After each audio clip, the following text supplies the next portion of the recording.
Assalamu alaikum, good evening and welcome to tonight's episode of Talking Point. I'm your host Saeed Niaz Ahmed.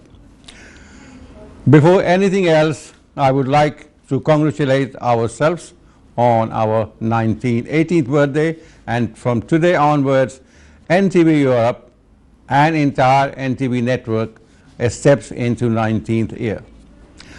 And this show that you're watching, Talking Point, enters into 10th year. We started in 2012 and we have been together since then.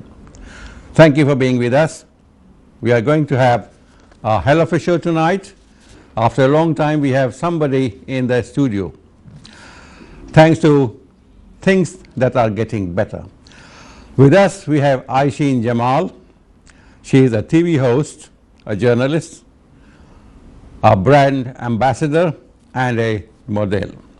She started very young, and when she joined Sylvia Young Theatre School and Agency, as a teenager she modeled in adverts, in TV programs, Pepsi Cola and EastEnders, and concerts at Princess Trust.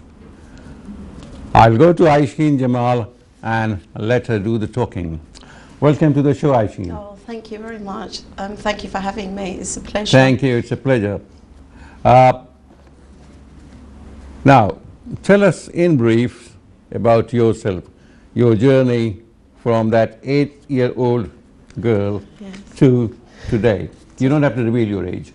No, I don't. Well, I'm in my 30s, so that's my age revealed. And I became a mother very young. I became a mother at 18 years of age. But luckily, I have a beautiful family, so really that's probably my biggest achievement. But yes, at around about 9 years of age, my parents could see that I had an interest in like singing and dancing, so I started at the Sylvia Young Theatre School, and I was there until I was 16 years old. After that, what did you do there? Singing, dancing and theatre, a combination. They also had an agency there, a modelling agency, and for many years they promote their own yes kids? They could promote their own kids that were in the school. And obviously because I had such a vested interest in the school, my parents actually sent me to the branch in the West End, and that was a lot more full-time. So obviously if you invested more time, then Sylvia Young would give back and put your name forward. And from a very young age I was involved in various adverts for like Pepsi Cola. I was involved in a lot of concerts for the Prince's Trust.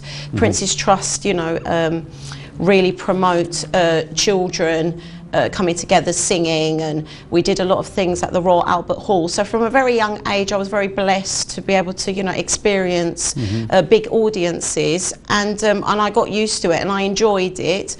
And from there I moved on to the Central School of Speech and Drama, which is at Swiss Cottage, and I was involved in various musicals.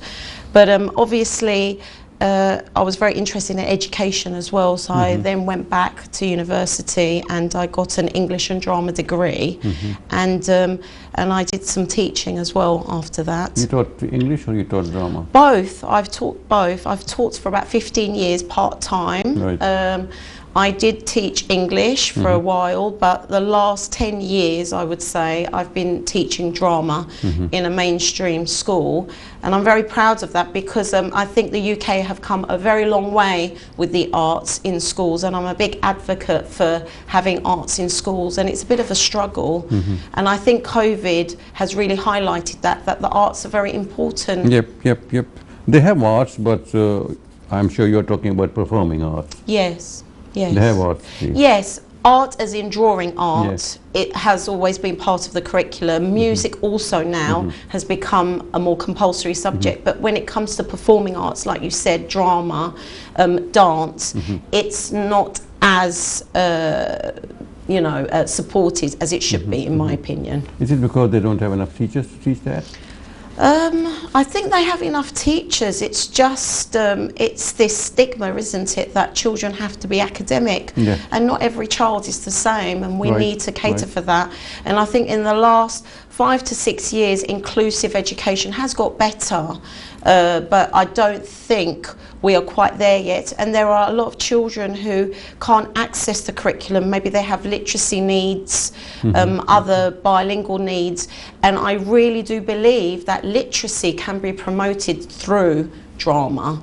And reading can be promoted. You know, you can pick up a script and read a script, and students who really struggle to read really do well with scripts, because I think they don't quite have that pressure on them to read. Yes, and they're able to read it out, and they're able to work in groups. So I really would say, especially children who struggle to read, practical subjects are the way forward, I think, because not everybody thinks the same. People are different types of learners. True. We have visual learners, we have practical learners, so yes. And there can be different attitudes and different tricks to get the things done. Yes, exactly. As you said, that every single person is not the same, so they have their own problems. I mean, some people cannot react as well. Some people think for a longer time, and some that may have some disabilities. So that's right. Right.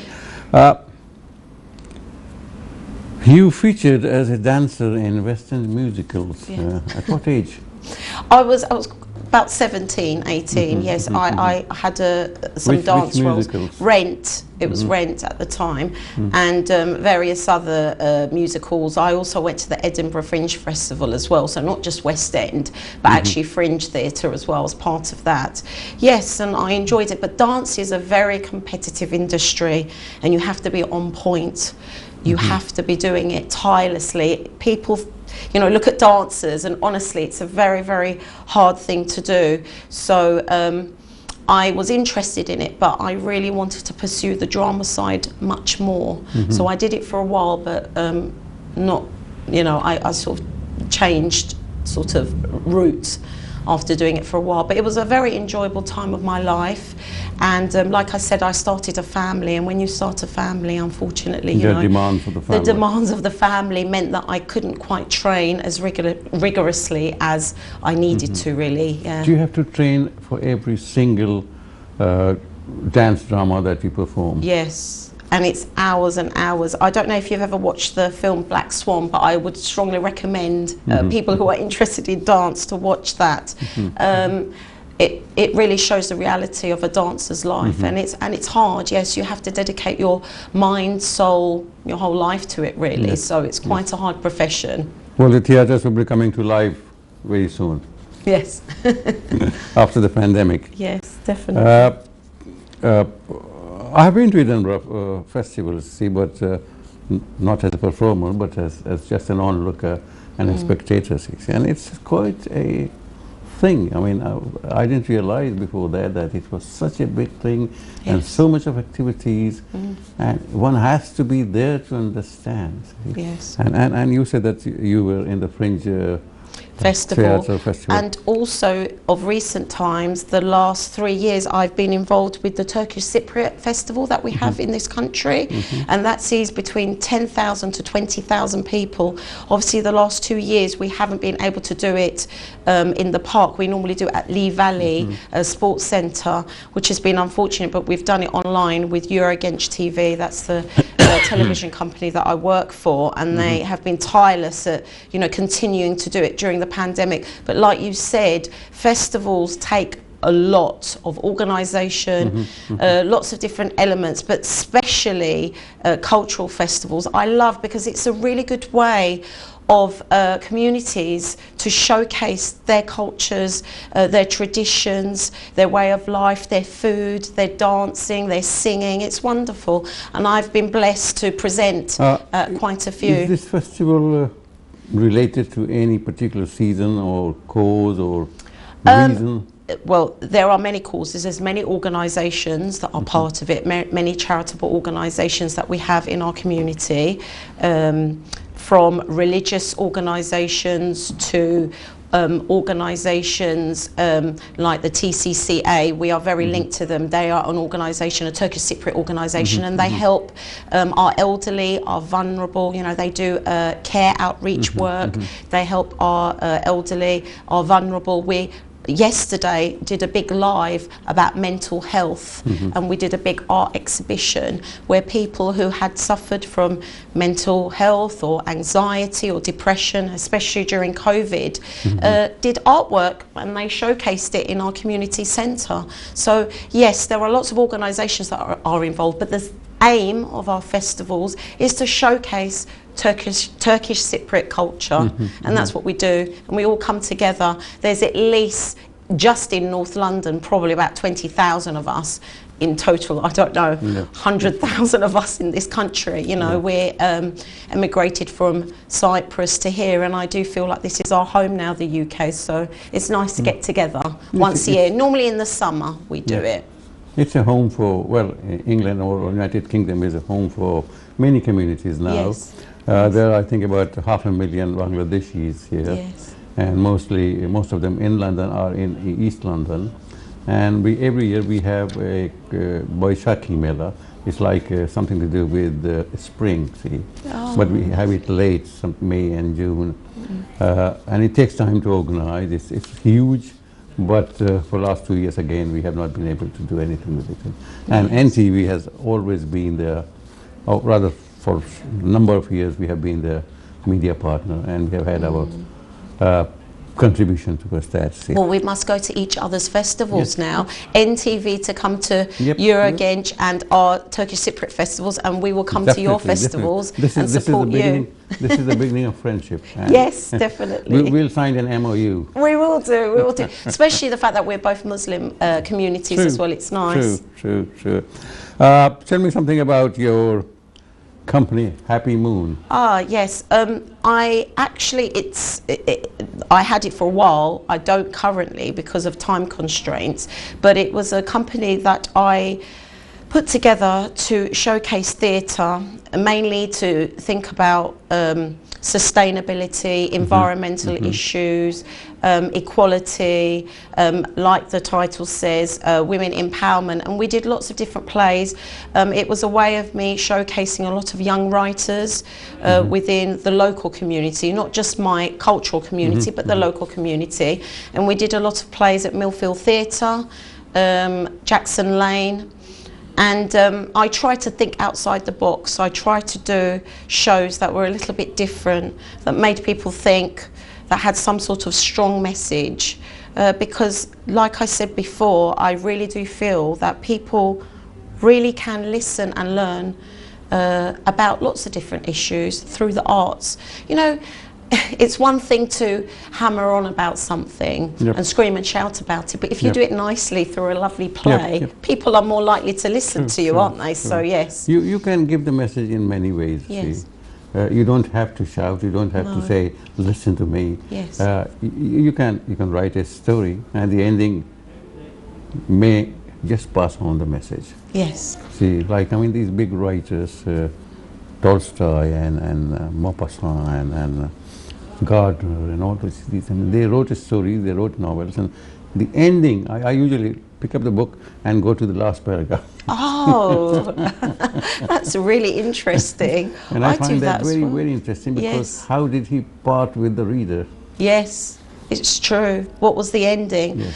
It's good to have an ending that makes the reader think, and maybe they can come up with their own sort of decision or their own ending to it. But yeah, that's a very interesting thing. It means you think outside the box as well, because you like to see what the ending is before you read the story. Well, probably that bit of impatience. Yes. Well, I'm an Aries, so I'm definitely impatient, to say the least, for sure. We are nearly the end of, at the end of our first segment. So we'll pick up, when we come back, we'll pick up the same thread of your dance and artwork with teenagers and children, young children. Yes. But I would also like to know about your, well, later. Okay. Thank you for being with us, and we have almost come to the end of the first segment. When we come back, we'll go to our guest today, and she will talk about a lot of other things. Thank you. Welcome back. Just before the break, we were talking to our guest today, Aysen, Jamal, a writer, a dance director, a performer, and a model. She's also a TV personality. We have yet to explore that quality of her and that talent of her, but we are going to watch a video of her different activities, and she has provided us with that video. And can we have that video, please?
They can't hear the sound. Okay. Oh. Oh, welcome back. You watched some clips of the video of the activities of our guest today, Aysen Jamal. We'll go back to that and her work as a TV journalist. Aysen, you qualified as a drama teacher. Yes. From where? Queen Mary and Westfield University in East London. I did my degree Not very there. far from here. No, not at all. You know, one of the best memories of my life, I think, my times there. And then I started at a school in Wood Green, and I was a teaching assistant, but I very quickly realised that I enjoyed being in education, and I, within 1 year, did a teacher training programme at the school, and got my teacher training, and I've been there for 15 years. I'm leaving this year to go on to different things, but yes, it's been... You still teach? You still teach drama? I still teach, yes, but part-time. But this is my last year now. I mean, hopefully I will continue to teach in some sort of capacity, but yes, I've been there for 15 years, yeah. Right. Part-time. You've been doing modelling. Yes. And somewhere I read that when I knew about it, but that hand modeling. So I didn't know that people use their hands. See? Yes. It was. Yes. And it was not an underhand trick, see? No, it wasn't an underhand trick, it was the truth. Yes, I did hand modelling at the beginning of my modelling career, to be honest with you, because I wasn't tall enough to be a model. So that's how I started doing hand modelling. But due to a little accident that I had, I burnt my hand. I stopped doing that. But then someone said to me, "Oh, you don't stop the modelling, do petite modelling." So by the time I'd done hand modelling for a few years, petite modelling became a fashion, and I started doing that, and that's how I accidentally got into the modelling industry. Could you because explain what is petite modelling? petite modelling is for petite people, for small people. Basically, yes, you know, thankfully the modelling industry, as I've gone along, has become much more inclusive and much more embracing of different shapes and sizes. And although I thought that I wouldn't be able to do modelling, I was very nicely surprised when I was offered to do the petite modelling, and I've been doing that ever since. I've been able to do catwalk modelling, I've been able to do commercial modelling, editorial modelling, and I still continue to do it today. And I am now an advocate for inclusive fashion, and I want to continue with that and embrace the fact that we are all different, but we are all beautiful, and modelling should not just be for very tall, very slim people. It should be for every shape and size, now gender, people, I think there is ethnic a origin. reawakening, I would say, of that. Not everybody can be zero size, Exactly. and people are born normal, and they should remain normal. That's it. And not for the benefit of the designers and the people who make expensive dresses for them, but probably the materials is less used in those zero sizes, because somebody is 44. Yes, maybe they're trying to say. But I mean, it's still a struggle. Don't get me wrong. Even recently, I've had barriers. It's a daily struggle in the modelling industry. We are getting there, but it's not perfect, and there is this pressure even now. There is a pressure to be of a certain size, but I'm trying to break through those constraints. Right. Oh, there's some pictures of me. Yes, that was a vintage shoot that I did recently for Camden Council, and yes. And when was this? This was last month. I went up to Manchester, and there's an amazing photographer, Alt Studios it's called. That was my pageant. I won Mrs. Global 2021, and we had a photo shoot at Sky Gardens. That was a few weeks ago. That was an Asian shoot I did for a book called Model Diaries UK. Yes, and Deborah is a big advocate for, you know, inclusive fashion. That's again part of my vintage shoot, and also for a women empowerment campaign about domestic This is what violence. you're going to do, isn't it? Yes, these are SMM Global. I'm going to be hosting during London Fashion Week, Paris Fashion Week, and Milan Fashion Week. So yes, that will be exciting. So, will you be moving to these different centres? Yes, Paris yes, and Milan. yes. Hopefully, COVID permitting. Hopefully, inshallah. And by then, your soccer will be over. Oh yes, the soccer will be over. The mania. Yes, yes. We'll see. You never know. England might win.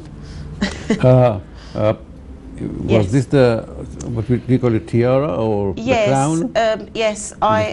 This is a gift from Turkey. It's the moon and star. Can we focus? Can you focus on this tiara? Yes, you can see it's our Turkish Can you put flag. it on your head? That would be. Oh gosh, yes, I can do. Yes. I'll put it here. I've got tiara already on today, but yes, that was a gift. This I used. I mean, I actually used this for one of my photo shoots for the pageant. This was again a gift from. Can it go on your head? Yeah. Yes, it can do. On my head, it's a very heavy tiara. This one, right? Full of beautiful ruby crystals. The one that you won as a Miss Cypriot or Miss Turkey? These were gifts from Cyprus and Turkey, but what I won recently, and I have another tiara at home for this one, but I haven't brought it today, but I won Mrs. Wow Global 2021 recently. Can you put, yeah. Yes, Miss Global but I was 2021. representing Turkey and North Cyprus. Unfortunately, North Cyprus is still not recognised as a country, and we are fighting very hard to have it recognised as Turkish Cypriots do exist, obviously. And I find by participating in pageants and beauty contests, I feel that I'm letting people know about my country. And what with Mrs. Wow Global, what was wonderful about that, and I think the reason why I won the title is we had a Skype, because obviously it was COVID this year, and there was people there from Denmark, from the US of A, various countries all around the world, and they didn't know about Cyprus. And I told them about it, and they were so emotional that I think that's why I won the title. Yes. Americans seem to be very insular, so they don't seem to know the world very much, you see, but it doesn't concern them, because if you live there, it's a huge country. Yes. And they spend their entire life. Yes. And it's a huge country. It's a country with so many places worth visiting, so they don't think of other countries as places to go. Yes, and the Philippines as well. They didn't know we existed either. There was a wonderful, beautiful woman who was competing for the Philippines, and yes, it was nice. It was really nice, representing my country. Talking about catwalk, it appears very exciting. Girls, the series of girls, beautiful. Looking girls with nice dresses, with a smile on their face. They seem to be coming and going. Where are they going? We do not know, but they seem to be walking with purpose. It's very stressful. It's so stressful. Backstage, because you see, designers will select the models, and you could, sometimes you're very fortunate and all the designers want you. There could be 10 designers in one given show, and you have to change very quickly to these different outfits. How quickly you change? It's very stressful. You have to be very organised. Teamwork, honestly. I mean, the compromising positions I've been, but girls, we stick together, and that's what's amazing about it. It seems very simple, walking down the catwalk, but it's such a complex thing, fashion shows. And, that sisterly love is very, very important, and that respect for the designers. When you're changing quick, sharp from one outfit to another, that designer may have made one sample of whatever it is that you're wearing, and you have to show respect, and be careful. So and that has been made for your size, isn't it? Yes, yes. Yes. So do you also change the makeup with that? Sometimes certain shows, they will have their own makeup artist, because whatever the theme of the show is, they may want everyone to have very similar makeup and hair. Other times, if the budget is not as big, they will get you to do your makeup elsewhere, or you'll have to do it separately. And salons and beauty salons are really good at that. They normally, sponsor a lot of shows and are very supportive. And I think that, when it comes to these fashion shows now, especially in London, what we need to do is support our local businesses and reach out and use those salons and beauty parlours in our local community, because after COVID, I think they need the help. So yes, I would say, rather than these big brands and these big names, I think we should actually home in a little bit and try and support our local communities when we're doing all these big events, for sure. Modeling has taken you to Dubai, Turkey and Cyprus. You're based in London. I am. See, but what sort of work were you asked to portray or model in Dubai, Turkey and Cyprus? I mean, dresses or? Yes, Cyprus was my first modelling job I got in Cyprus. My cousin had his own shop, and he made leather jackets, and he made me model leather jackets on the beach. It was quite a different concept. And he was so encouraging. I'll never forget him, and I thank him to this day, Fuat, if you're watching out there, thank you very much, because he gave me so much confidence, you know. And Turkey, various designers I've worked with, Zeynep Kartal, lots of different designers in Turkey, but in Dubai, I think it's my most memorable, because I was we'll talk about Dubai later, after this short break. All right. Thank you, Aysen. Thank you, viewers, for being with us, and we'll be back soon after this very short break. Thank you. Don't go away. Welcome back. Welcome back. Just before the break, we were talking to our guest today, Aysen Jamal, about her activities as a model, as a drama teacher, as a TV journalist. Now, she has got in her hand right now, can we focus on that? Can we focus on this? Yeah. Can you zoom? The magazine is wow. Wow. What's it? This is a... Yes, this was part of Wow Pageants, the pageant that I won. Women magazine. Yeah, it's a women magazine, and this picture here is actually taken from, the original picture has Dubai skyline in the background, and it was actually part of a billboard campaign in Dubai for a perfume called Ashq perfume, which means love.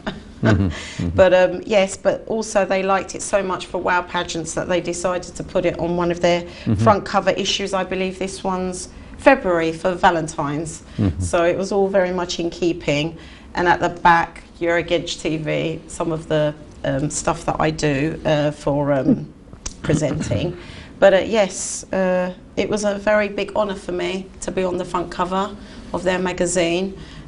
So thank you very much to Wow Pageants, really. Tell us something about your work with Vogue. Vogue, British yes. Vogue. I'm a Vogue insider. A Vogue insider means that you basically get to be part of their seminars. I've met Anna Wintour, who is the editor-in-chief of New York Vogue magazine, and you get to have sort of Skype conversations with them.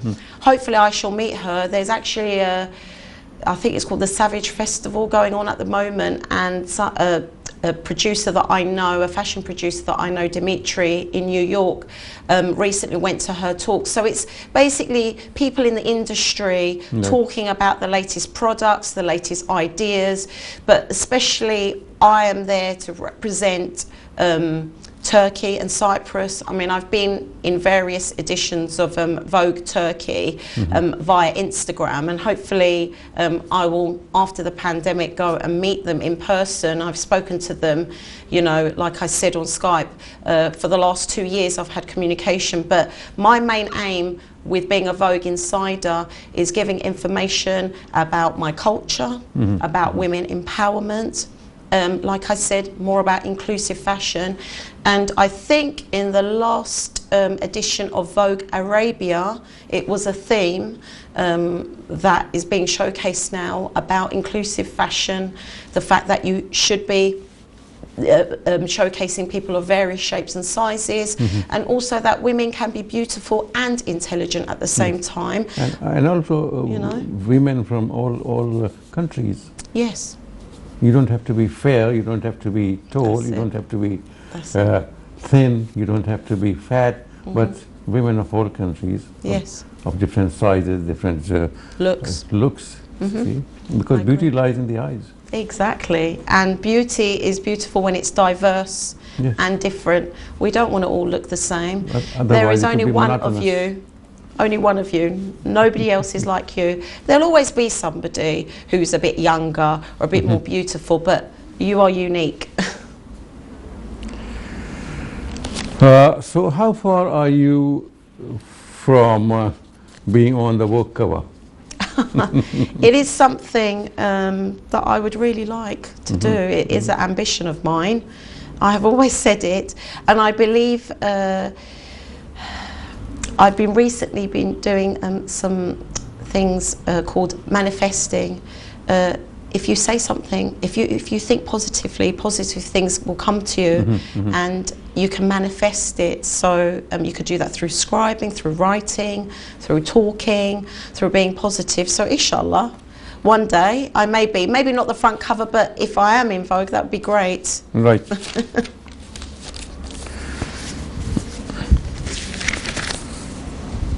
That would be fantastic, really. Since September 2018, you have been working at Eurogench TV. Yes, Eurogench. Tell us something about, because I didn't know that there was a TV like that. See, my lack of knowledge, see.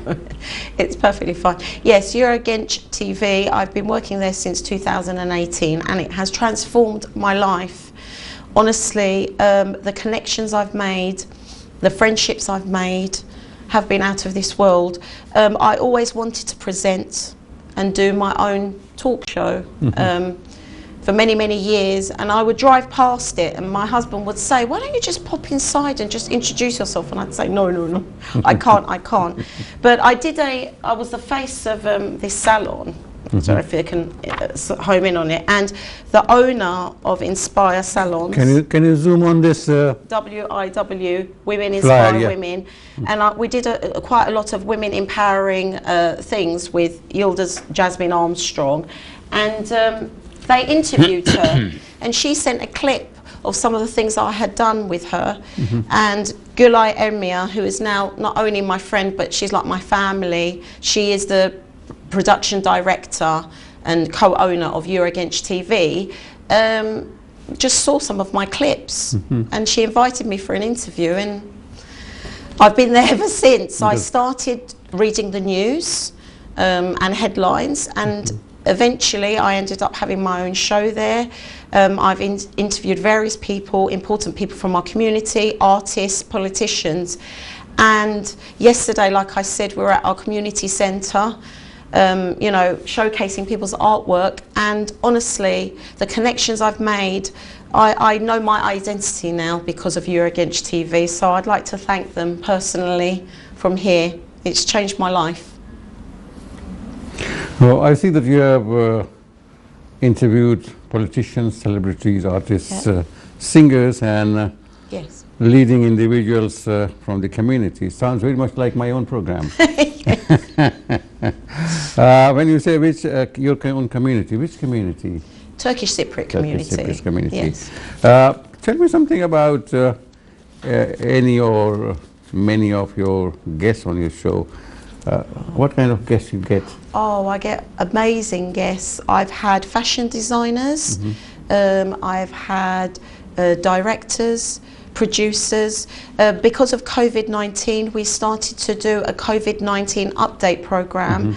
And that transformed my way of thinking, because obviously we couldn't go into the studios, so we would connect. So we ended up connecting to lots of different countries, and through that I was able to you know, interview various people in various countries. We were able to do our online festival.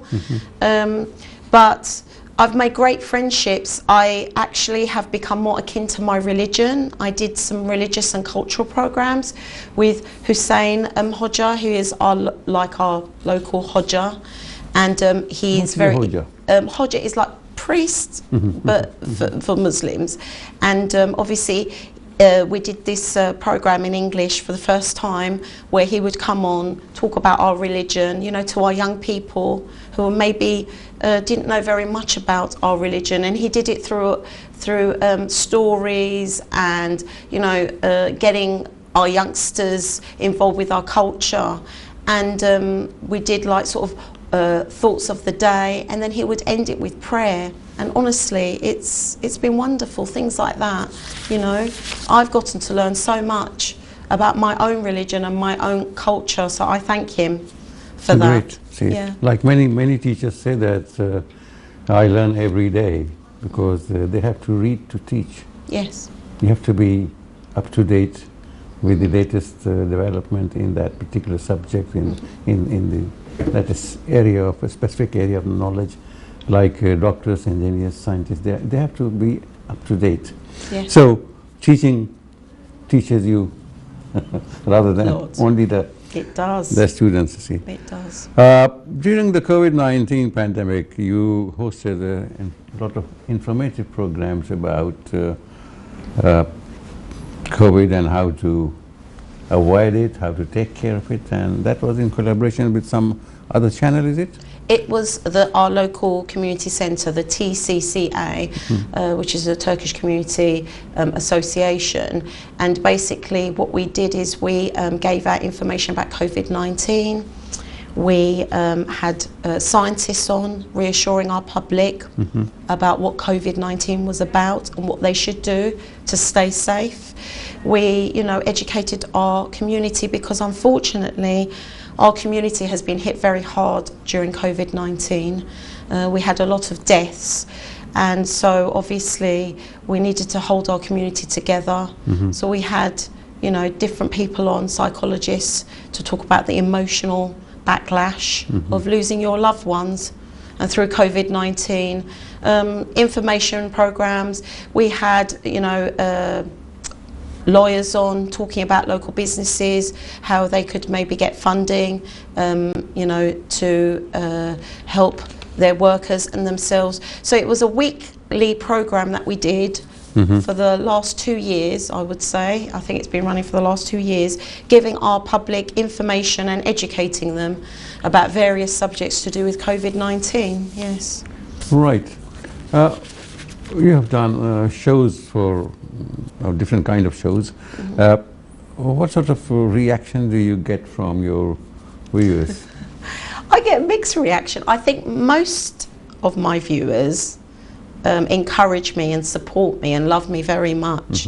And I thank, there's various groups on Facebook like Cyprus Worldwide and the TCC UK. They're like various Facebook groups that have been formed to enlighten our communities about various things, and they always support me. But I do get backlash as well sometimes, but that is part and parcel of my job, really. So some people agree with me, some people don't agree with me, but what I am a strong believer is empowerment, not only for women, but for men and for everybody. Talking about women empowerment, yes. Can you very briefly tell me, or tell our viewers, particularly aspiring young persons who would like to follow in the footsteps of yours and others like you are, what should they be doing and how to go about it?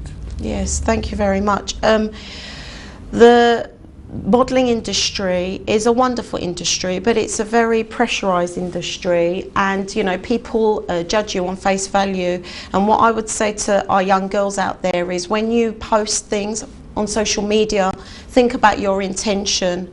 Who are you doing that post for? If you're doing it for yourself, then fine, go with it. But if you're not, you're doing it for the approval of others, then think about it. Think about your individuality. What are you good at? What can you do to grow and progress in your life?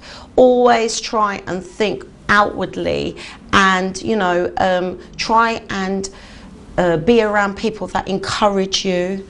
Obviously, if you're fortunate enough to have a supporting family, then, always consult with them, talk to them. I would say if you are going through any sort of depression or anxiety, because our youngsters, especially young girls and boys, go through a lot of pressures with exams and things, speak to somebody. If you can't speak to somebody at home, maybe go and speak to a teacher in your school, but definitely voice those anxieties, because you are never ever alone. And I encourage empowerment for girls, because in our culture it was hard for me to go into this industry, but you know what, you have to do what you love, and if you pursue it properly and you work hard, you can achieve anything in this life. Thank you very much, Aysen. It was a pleasure hosting you, and thank you, viewers, for being with us. We hope that you've enjoyed the show as much as we have had in producing it and bringing it to you. And since the COVID days, we can't shake hands, so Aysen. Yes. Thank you for being with us. It was a pleasure hosting you. Pleasure. See you again next week with a different distinguished guest. And in the meantime, take care. Bye for now.